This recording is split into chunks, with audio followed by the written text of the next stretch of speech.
Du silence et des regards éloquents. Au centre de cette vidéo, Johanna Kluskar, atteinte par une maladie rare, le lupus. Ce film a justement été réalisé pour expliquer les conséquences de cette pathologie dans la vie quotidienne des malades. C'est une maladie auto-immune rare, c'est-à-dire qu'on a une déficience de notre système immunitaire qui s'attaque à nos propres cellules et ça peut toucher différents organes. Donc pour ma part, la peau, les reins, les articulations, mais ça peut toucher le cœur, les poumons, le système nerveux.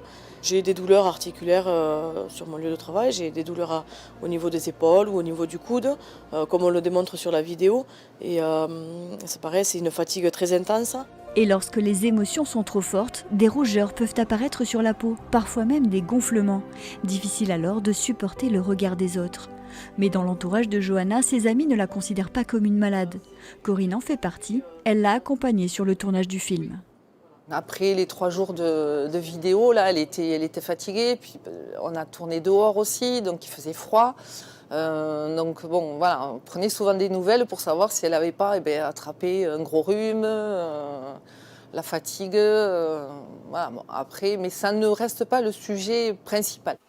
Johanna est la présidente de l'association Lupus France depuis 7 ans. Avec des délégués dans tout le pays, elle est à l'écoute des malades, toujours prête à leur remonter le moral. On essaie de leur expliquer que malgré la maladie, il faut rester positif, en leur expliquant que le lupus est une maladie, si je peux me permettre de dire vicieuse, parce que plus vous allez vous sentir mal, plus le lupus va vous provoquer des poussées. Donc souvent, je dis aux patients de rester positif. La jeune femme travaille et elle est maman d'une petite fille. Une vie normale qu'elle mène la tête haute malgré la maladie.